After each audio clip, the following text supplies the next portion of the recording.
Sila sing ginakabig nga Australian national artist. Pero sing ginbilin sila sa iya mga ginikanan upod siya mga utod sa paginakop sa iya lola sa Bacolod na agyan niya ang mamudyot sang basura kag manglabada gud lang malampuwasan ang kapigaduhon. Pero karon, nakilala siya hindi lang bilang gwapahon nga protocol officer ni anay Presidente Rodrigo Duterte, kundi bilang maalwan kag mabinuligon nga negosyante nga tumandok sang Barangay 16, si Jasmine Egan. Ami masobra naman sa 1,000 nga mga bisikleta nga napanagtag para sa mga trabahador nga labing naapektuhan sang nagpeak ang pandemic. Aton siya nga kilalahon sa sini nga episode sang Baganihan. Wala magdumdum ang e-bike driver nga si Michael Ogsang nga sa tunga sang masako niya nga pagbiyahe may mabisita sa iya nga abyan. Dalang isa ka sorpresa nga wala niya man kinalauman sang nagligad nga tuig. Upod ang iya mga anay classmates sa elementary, gindala nila siya pakadto sa nagahulat sa iya nga isa pa ka anay classmate nga may ihatag sa iya nga regalo. Sangging kakas na ang nagatabon nga panyo sa iya mga mata, gulpi lang man nagtulo ang luha ni Michael. Ini sang iya liwat nga makita si Jasmine Egan nga isa sa mga abyan kag anay classmate nga masobra 20 anyos niya man nga wala makita.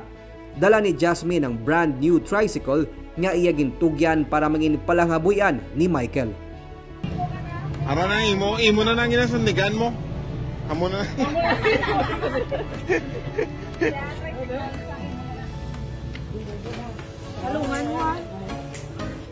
Si Michael isa lang sa linibo na nga mga nabuligan ni Jasmine, pinaagiman sa nasuguran nga mga outreach activities. Sa nagpeak ang pandemic, kag halos wala sa mga nagabiyahe nga salakyan tungod sa ginapatuman nga lockdown, nagpanagtagman si Jasmine sa mga bisikleta nga nangindako nga bulig sa kadamaan nga mga construction workers, kag iban pa nga mga nagapaninguha makaobra kag mabuligan ang pamilya sa hangkat sang pandemic. Kita ko gid nga ko ano ka struggle sa mga tao nga wala salakyan, wala obra. Tapos kabalugi ko makita ko mo may malabiyag ko nga galakat nga construction worker. So imagine mo nga ano kadako pang pliti nila ibakal nila bugas. So bako kung kung sila bike makabulig ko sa pangadlaw nila nga saving sa ila pang jeep. Kaya bike na lang sila nakabulig pa ko sa environment. So hindi lang sa Bacolod at that time now. Diin pa din ng mga ano. May ara ko sa Manila 35, may ara ko outside Sipalay, Kabangkalan. Actually, bisan kung random nga tao nga malabyan namon.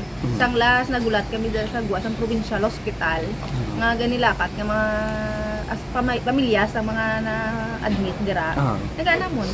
Random lang gid wala kami gapili. Kay tungod nga kisa sila na mga kakalipatan bala. Kada maghiwat man sa iya nga kadlawan, mas ginapili ni Jasmine nga makaupod ang mga kubos nga mga kabataan nga may ginabatsyag nga balatian. So, sa birthday ko, nag-start ko sa mga bata nga ginadialysis. So, may ara na kami sugog 9 ka bata nga ginabuligan. Pero hindi ni sila taga Bacolod, laban kay may mga taga Talisay, Maaw, nang kundi hindi.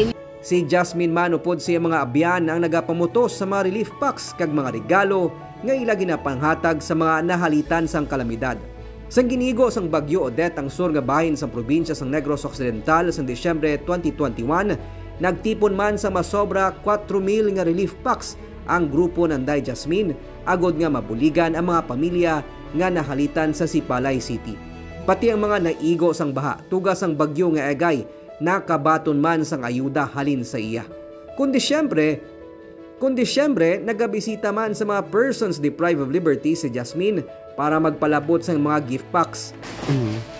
So, usually ginahatag na sa mga bata nga nakasakit. Ano siya may mga prayer booklet para sa ila. So, yung tawag naman sa Jacibel.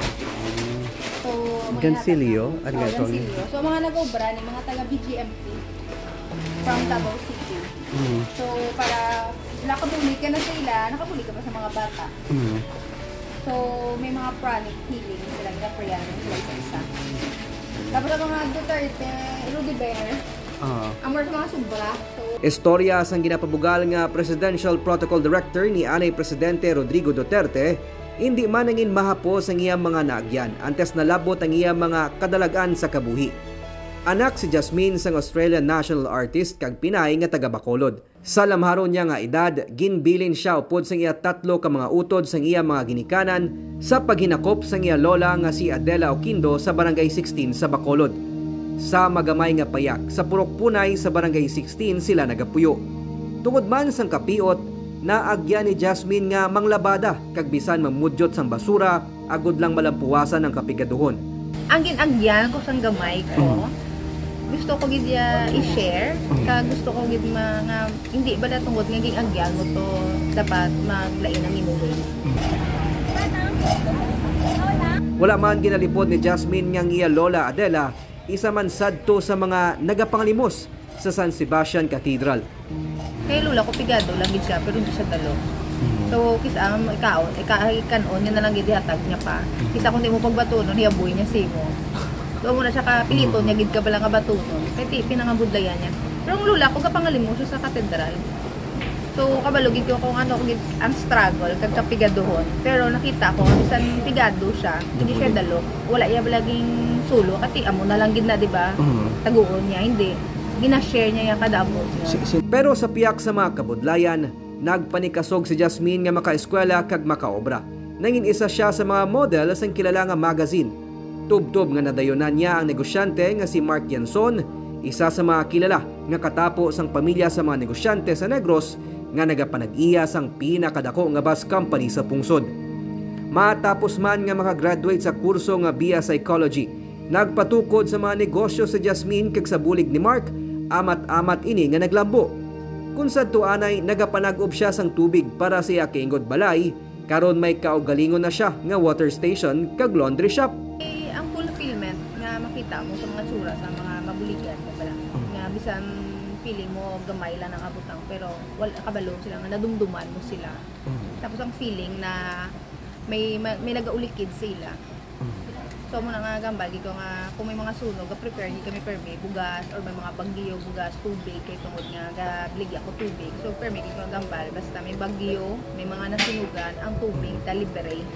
Ang anay payag nga ilasad to ginaistaran ang karon isa na ka 2-story building. Pero bisan pa malayo na ang nalabot ni Jasmine sa kabuhi, nagapabilin ang maayo niya nga binuhatan. Ilabi na siya mga kaingod balay nga iya nabuligan. Kasubong na lamang sa iya tupad balay nga si Rosemary Gamarcha nga nakabaton man sang wheelchair nga iya na panagtag. Yagi diya nga panghatag diya nga nakaabil di ko ya grocery. Dako nga box wala na. O tapos ikaduwa wheelchair. Amon balay pareho lang din na iya nga nipa na dasuna sa likod. Tambihan na ilang. Pagtumba sang balay ko, natumba man nila balay. Kaya napagiling ato, pura na kami nakita na halang pag-COVID. Manasing ko nagpasalamat dito nga nakaluyan din na sila yay kaya ay nakalamatay ng lula kag lolo na iya mo nga nagayok din sa iya kag ang tita yan na So happy ko nga may mabilin ko nga good memory sa mga tao bisan amo lang na. Kalabanan sa mga natipon nga income nanday Jasmine halin sa negosyo, amo man ang ila ginapain para mapadayon ang nasugdan nga mga outreach activities. Ginklaro niya man nga wala siya plano sa politika kag bisan ang mag-artista. Magluwas lang nga mangin proud para sa iya ang iya mga kabataan.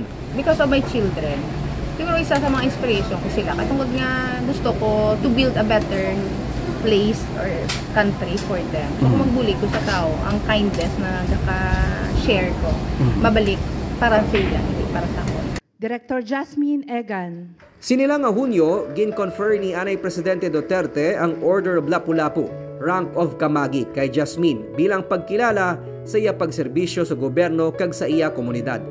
Pero lipod sa ihibalo sang Anay Presidente ang mga hinimuan ni Jasmine. Nalakip na diri ang pagbaligya sa mga Rudy Bears para man matipon ang halos tunga sa milyon ka pesos nga donasyon para sa House of Hope Foundation kag isa ka coaster bus nga magamit sa mga kabataan nga cancer patients nga ginatatap sang foundation. Nang naka-inspire ko sang kung anong gusto niya wala. Na grabing heart niya, grabe yung gusto niya na magbulig sa tao. Bisan kisado kabudlayan na siya. Why gid siya kay bulig si mo man support plus sa mga programs mo din.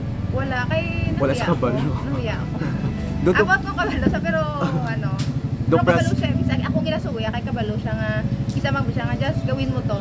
So So may mga ideas kung okay yan na. So, pero wala ko yan. Kasi sir, ginagawa ko sa Bacolod. Hindi man kuntani luyag pa ni Jasmine nga mapabalo pa ang kutob sa iya mga nabulig. Pero para sa iya, ang makahatag inspirasyon sa iya pareho. Ang misyon nga luyag niya nga mapadayon, kasubong sa iya Lola Adela, nga handa magbulig sa mga nagakinahanglan, bisan ginakulang man. Isang gamay kami, apigadugin kami. So wala, may nagabulig sa mo. So nagambalik ko sa cellphone, if daan lang ko chance na ma-bless ko, ibalik ko gito sa tao. Kaya kabalo ko kung anong feeling sa mga Nagakinahanglan. So amo na nga balik ko yung kung asta sa masarangan ko, mabulig. Hindi mo kinahanglan mangin gamhanan o kon may ikasarang agod makabulig sa imo isig katawo. Bisan ako o kon ikaw, pwede mangin baganihan. Ako si Nico Delfin, magadala sa mga istorya sang paglaom kag pag-asa sa kada simana.